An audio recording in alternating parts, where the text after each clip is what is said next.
এদিকে লন্ডনের প্রধান উপদেষ্টা অধ্যাপক ডক্টর মোহাম্মদ ইউনূস এবং বিএনপির ভারপ্রাপ্ত চেয়ারম্যান তারেক রহমানের শুক্রবারের বৈঠককে স্বাগত জানালেও এর ফলাফল নিয়ে সংশয় প্রকাশ করেছেন এনসিপির নেতারা।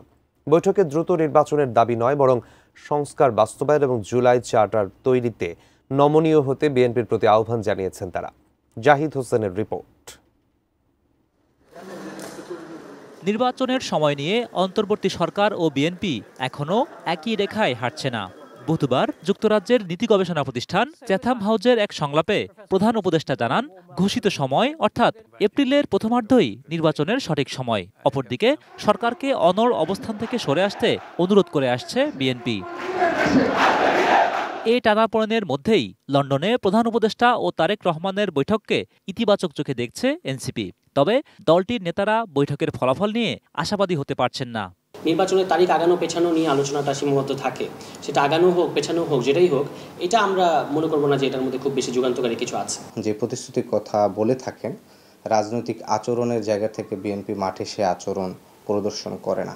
তারা বারবার বলে থাকে যে তারা মৌলিক সংস্কার, বর্ণনা সংস্কার, বিচার বাস্তবায়নে তারা আগ্রহী, কিন্তু মাঠের তাদের সেই কর্মসূচিকে আমরা সেরকম বাস্তবায়ন দেখি না। সরকারের সাথে বিএনপির অতীতের বৈঠকগুলোতে ইতিবাচক ফল না আসার অভিযোগ করে এনসিপির নেতারা চাইছেন এবারের বৈঠক যেন হয় সত্যিকারের টার্নিং পয়েন্ট।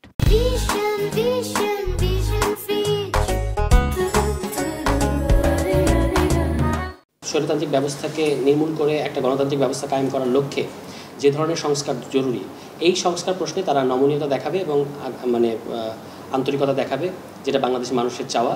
বৈঠকে শুধু নির্বাচন নয়, বরং অর্থবহ জুলাই সনদ এবং মৌলিক সংস্কার প্রশ্নে বিএনপি নমনীয় আচরণ করবে বলে প্রত্যাশা করছেন তারা। প্রায় 13টি গুরুত্বপূর্ণ পয়েন্টে একমাত্র বিএনপি ব্যতীত সকল দল, সেটা আপনি গণ অধিকার বলেন, এবি পার্টি বলেন, জামাত ইসলাম, ইসলামী আন্দোলন, সিপিবি সহ অনেকাংশ দলই কিন্তু এই বিষয়গুলোতে সংস্কার চান। শুধুমাত্র সেক্ষেত্রে বিএনপির দ্বিমত। এদিকে বাংলাদেশে দুর্নীতির মামলায় অভিযুক্ত ব্রিটিশ এমপি টিউলিপ সিদ্দিকের আমন্ত্রণ গ্রহণ না করে আইনিভাবে মোকাবেলায় সরকারের সিদ্ধান্তকে সাধুবাদ জানিয়েছেন এনসিপির এই দুই নেতা। তার লন্ডনের বা ইংল্যান্ডের রাজনীতিতে একটা চাপে আছেন, এটাই কিন্তু প্রমাণ করে, এবং এই প্রমাণ করে বলেই তিনি আসলে দেখাটা করতে চেয়েছেন। Zahid Hossain, ATN news, Dhaka.